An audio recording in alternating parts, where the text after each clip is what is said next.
नजदीक एक घने पेड़ की छांव में बैठा हुआ था कि तभी उसके ही गांव का बल्ली नाम का व्यक्ति दौड़ते हुए कन्हैया के पास आकर बोला, कन्हैया, अचानक से हमारे गांव के सभी बच्चे लापता हो गए। ये सुनकर कन्हैया बुरी तरह से हैरत में पड़ गया।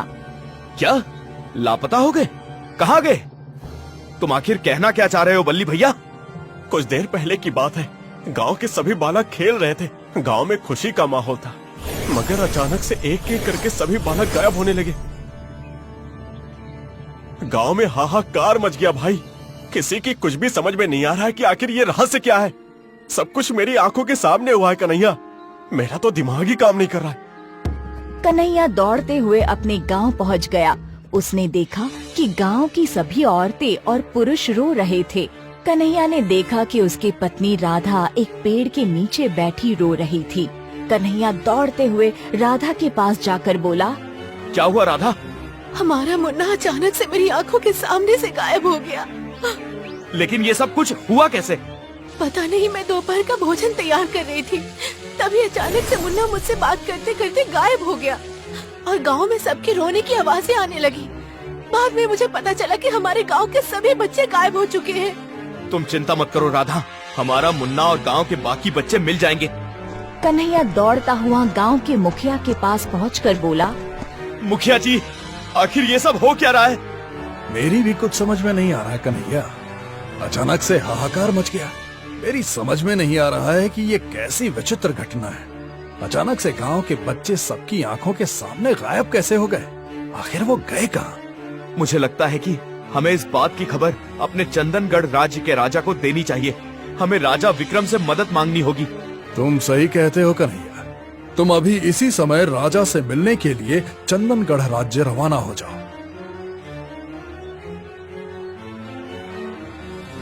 मुखिया की बात सुनकर कन्हैया तुरंत घोड़े पर बैठ गया और सीधा चंदनगढ़ राज्य की ओर रवाना हो गया। कन्हैया राजमहल के अंदर पहुंच गया और राजा विक्रम को अपना नाम और सारी घटना बताते हुए बोला, हमें आपकी मदद की आवश्यकता है महाराज। कन्हैया की बात सुनकर राजा विक्रम बुरी तरह से चौंकते हुए बोला, इसमें मैं तुम्हारी क्या मदद कर सकता हूँ? ये तो बड़ा ही विचित्र मामला है। राजा विक्रम ने इतना कहा ही था कि तभी एक दासी राज दरबार में दौड़ती हुई आकर राजा विक्रम से बोली, महाराज, गजब हो गया। आपके 2 वर्षीय पुत्र को महारानी अपनी गोद में खिला रही थी, अचानक वो महारानी की गोद से गायब हो गया। ये क्या कह रही हो तुम? मैं सही कह रही हूँ महाराज, ये सब कुछ मेरी आंखों के सामने हुआ है महाराज। मेरा दिमाग अभी भी काम नहीं कर रहा है। मैं समझ नहीं पा रही हूँ कि आखिर ऐसे कैसे संभव हो सकता है। कन्हैया राजा विक्रम की ओर देखकर बोला, मुझे लगता था महाराज कि मेरे गांव में ही ये विचित्र घटना हुई है, लेकिन आपके पुत्र के गायब होने की घटना बता रही है कि इस विचित्र घटना की चपेट में कहीं सारा राज्य न आ जाए। कन्हैया की बात सुनकर राजा विक्रम गहरी सोच में डूबते हुए बोला, अब हमारी मदद सिर्फ हमारे महल के राजगुरु कर सकते हैं। तो महाराज, राजगुरु को जल्दी से बुलाएं।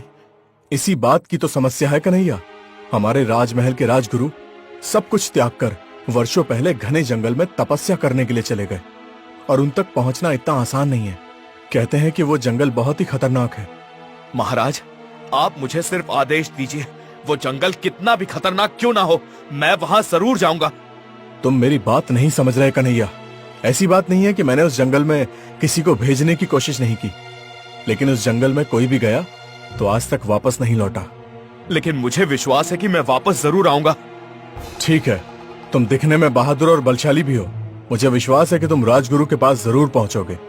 कन्हैया उसी समय अपना घोड़ा लेकर सीधे अपने राज्य के घने जंगलों की ओर निकल गया।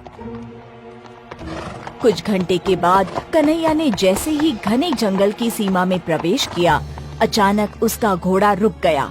कन्हैया ने देखा कि उसके सामने एक बहुत बड़ा हीरे से जगमगाता हुआ तालाब था। कन्हैया अपने घोड़े से उतरकर आश्चर्य से उस हीरे के तालाब को देखते हुए बोला, बीच रास्ते में ये तालाब कैसा? अगर मैं आगे का सफर तय करूंगा तो मुझे इस तालाब को पार करना होगा और अपने घोड़े को यहीं पर छोड़ना होगा। तभी कन्हैया ने देखा कि उस तालाब के अंदर कीमती हीरे जगमगाते हुए तैर रहे थे। ये तो बड़ा ही विचित्र तालाब है, लेकिन जो भी हो, मुझे किसी भी हाल में इस तालाब को पार करके राजगुरु तक पहुंचना होगा। इतना बोलकर कन्हैया तालाब में उतरने ही वाला था कि तभी तालाब के अंदर से एक मगरमच्छ बाहर निकलकर कन्हैया को घूरने लगा। कन्हैया अपनी तलवार निकालने ही वाला था कि तभी वह मगरमच्छ इंसानी आवाज में बोला, ऐसा करने की सोचना भी नहीं, तुम मेरा मुकाबला नहीं कर सकते।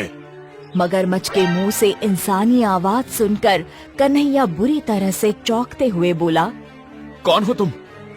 मैं एक मायावी मगरमच्छ हूँ।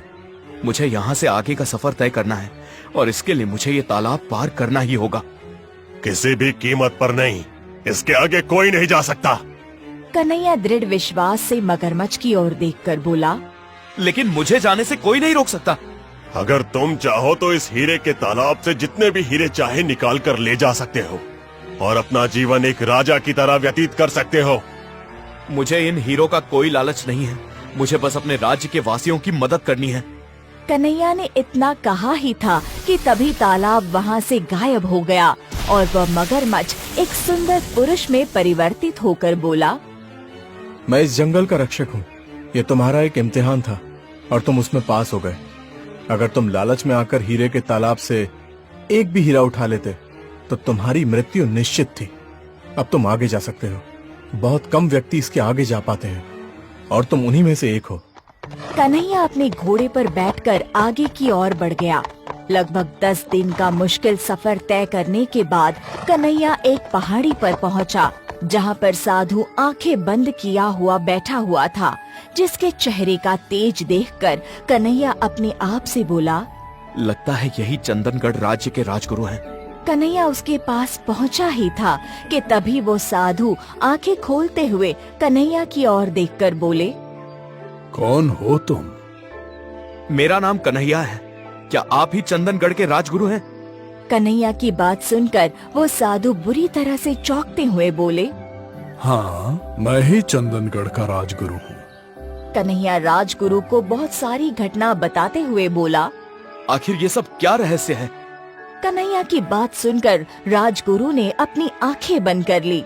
कुछ देर बाद राजगुरु अपनी आंखें खोलकर कन्हैया की ओर देखकर गंभीर अवस्था में बोले, तुम्हें अभी इसी समय नीले वृक्ष की खोज में निकलना होगा। नीला वृक्ष? मैं कुछ समझा नहीं। तुम्हें इससे आगे का सफर जारी रखना होगा।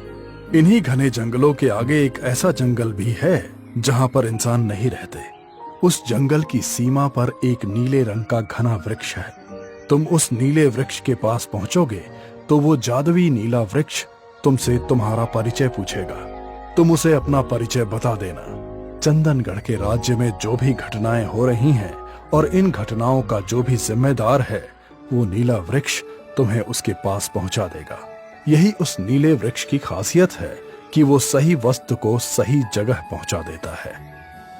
इतना बोलकर राजगुरु ने जमीन से थोड़ी सी मिट्टी उठाकर कन्हैया के हाथ में पकड़ा दी। राजगुरु, आप मुझे ये मिट्टी क्यों दे रहे हैं? ये मिट्टी तुम्हारे काम आएगी कन्हैया, और ये मिट्टी तुम्हें समय आने पर स्वयं बताएगी कि तुम्हें इसका उपयोग कहाँ करना है। इस मिट्टी को अपने पास बहुत ही संभाल कर रखना। अब समय व्यर्थ मत करो, आगे का रास्ता बहुत लंबा है। मेरा आशीर्वाद तुम्हारे साथ है। राजगुरु की बात सुनकर कन्हैया फिर से घोड़े पर बैठकर अपना घोड़ा दौड़ाने लगा। कई दिन घोड़ा दौड़ाने के बाद कन्हैया को दूर से एक घना नीला वृक्ष नजर आया, जो अजीब से अंदाज में चमक रहा था। कन्हैया उस घने वृक्ष को देखकर अपने आप से बोला, मुझे लगता है ये वही नीला वृक्ष है जिसके बारे में मुझे राजगुरु ने बताया था। इतना बोलकर कन्हैया घोड़े से उतर गया और सीधा वृक्ष के पास पहुंच गया। अचानक उस वृक्ष के अंदर से एक इंसानी आवाज कन्हैया के कानों में टकराई। कौन हो तुम? मेरा नाम कन्हैया है। तुम क्या चाहते हो? कन्हैया अपने गांव, अपने राज्य में हो रही विचित्र घटनाओं के बारे में उस पेड़ से वार्तालाप करने लगा। कन्हैया की बात सुनकर वो जादुई नीला वृक्ष बोला, तुम्हारे राज्य में जो हो रहा है वो किसी का षड्यंत्र है, और जिसने उस षड्यंत्र को रचा है, मैं तुम्हें उसके पास पहुंचा सकता हूँ। आखिर वो कौन है जिसने इस तरह का षड्यंत्र रचा है? तुम ऐसा क्यों पूछ रहे हो? मैं तुम्हें सीधे उस व्यक्ति के पास पहुंचा दूंगा जिसने ये षड्यंत्र रचा है। दुश्मन से लड़ने से पहले उसके बारे में जानना भी आवश्यक होता है। तुम वाकई बलशाली होने के साथ साथ बहुत चतुर भी हो। मेरी बात ध्यान से सुनो। इस ब्रह्मांड में तुम्हारे जैसी ना जाने कितनी दुनिया और मौजूद है। उन्हीं दुनिया में एक काली शक्तियों के मालिक की नजर इस पृथ्वी पर है, मगर उस पृथ्वी पर कब्जा करने के लिए इस पृथ्वी के बच्चों की शैतान को बलि चढ़ानी होगी। उसने इसी मकसद के लिए अपनी काली शक्तियों के उपयोग से चंदनगढ़ के सभी बच्चों को अगवा कर लिया है और आज उसकी दुनिया में अमावस की रात है। आज रात को उन बच्चों की बलि देकर शक्तिशाली हो जाएगा। उसके बाद वो इस पृथ्वी पर आने में सक्षम हो जाएगा। अगर ऐसा हो गया तो फिर उसका मुकाबला कोई नहीं कर पाएगा। मैं ऐसा होने नहीं दूंगा। एक बात का विशेष तौर पर ध्यान रखना, वो अपनी दुनिया का शक्तिशाली तांत्रिक है। उसका मुकाबला करना तुम्हारे लिए बहुत कठिन होगा। लेकिन मैं फिर भी उससे मुकाबला करने के लिए तैयार हूँ। कन्हैया ने इतना कहा ही था कि तभी अचानक उस नीले वृक्ष पर एक गोलाकार का द्वार बन गया। कन्हैया तुरंत उस द्वार के अंदर चला गया। जैसे ही वो उस द्वार के अंदर गया, अचानक उसने अपने आप को एक खंडहर के अंदर मौजूद पाया, जहाँ पर एक तांत्रिक आंखें बंद किया हुआ बैठा था और चंदनगढ़ राज्य के सभी बालक बेहोशी की अवस्था में जमीन पर पड़े हुए थे। अचानक तांत्रिक आंखें खोलकर कन्हैया की ओर देखकर बोला, तुम तो इस दुनिया के नहीं हो, तुम यहाँ पर कैसे आए? वो सब छोड़ो, पहले ये बताओ कि तुम कौन हो और तुम ऐसा क्यों कर रहे हो? मूर्ख मानव शायद तो नहीं जानता कि मैं अपनी दुनिया का सबसे शक्तिशाली और महान तांत्रिक हूँ। काली शक्तियों का मालिक हूँ मैं। काली शक्तियों से सिद्धि प्राप्त करके मुझे अपनी दुनिया में शासन करने की भूख सवार हुई और मैंने अपनी दुनिया में सभी राजाओं को मारकर अपनी दुनिया पर अधिकार जमा लिया। लेकिन मेरी भूख फिर भी खत्म नहीं हुई। अब मैं दूसरी दुनिया पर भी शासन करना चाहता हूँ। जब मेरी नजर पृथ्वी पर पड़ी तो पृथ्वी को देखकर मेरी आंखें आश्चर्य से फटी की फटी रह गईं। मैंने कई ग्रह देखे, लेकिन पृथ्वी जैसा सुंदर ग्रह मैंने कहीं नहीं देखा। जब मैंने अपनी इच्छा शैतान को बताई तो उसने मुझसे कहा कि तुझे पृथ्वी के ही बच्चों की मुझे बलि चढ़ानी होगी। इसलिए मैंने तेरे राज्य के सभी बच्चों का अपनी काली शक्ति और जादू के लिए अपहरण कर लिया और आज रात मैं उनकी बलि चढ़ाकर तेरी पृथ्वी में प्रवेश कर जाऊंगा और फिर पृथ्वी पर भी कब्जा कर लूंगा। और ये तब ही संभव हो पाएगा जब तू जीवित रहेगा। कन्हैया की बात सुनकर तांत्रिक बुरी तरह से क्रोधित हो गया। तू मुझे जानता नहीं कि मैं कितना शक्तिशाली हूँ। तांत्रिक की बात सुनकर कन्हैया ने अपनी तलवार निकाल ली। तभी कन्हैया की जेब से एक इंसानी आवाज आई, जिसमें उसने राजगुरु द्वारा दी गई मिट्टी रखी थी। तुम इसका मुकाबला तलवार से नहीं कर सकते कन्हैया। इस मिट्टी को इसकी आंखों के ऊपर फेंक दो। मिट्टी आंखों के ऊपर गिरते ही इसकी जादुई शक्तियाँ कुछ समय के लिए समाप्त हो जाएंगी और ये बेहोश हो जाएगा। इसके बेहोश होने के बाद तुम इसे तुरंत अपने संसार में ले जाना। तुम्हारे संसार में इसकी जादुई शक्तियाँ पूरी तरह से समाप्त हो जाएंगी और ये सिर्फ एक आम तांत्रिक बनकर रह जाएगा। कन्हैया ने बड़ी फुर्ती से अपनी जेब से मिट्टी निकालकर तांत्रिक की आंखों में फेंक दी। तांत्रिक को कन्हैया से इस बात की बिल्कुल भी उम्मीद नहीं थी। तांत्रिक तुरंत बेहोश हो गया। अगले ही पल कन्हैया की जेब में रखी हुई मिट्टी से आवाज आई, अब मिट्टी को अपने ऊपर और इन बालकों पर फेंक दो। कन्हैया ने तुरंत मिट्टी बालकों के ऊपर फेंक दी। अगले ही पल कन्हैया ने बालकों और तांत्रिक सहित ने स्वयं को चंदनगढ़ महल के अंदर राजा विक्रम के पास पाया।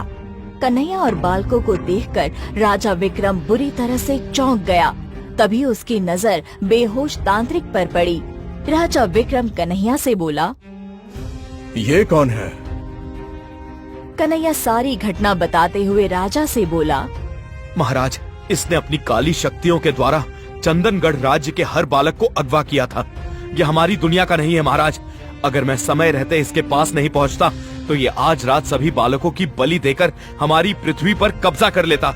राजा विक्रम ने तांत्रिक को उसी समय मौत के घाट उतार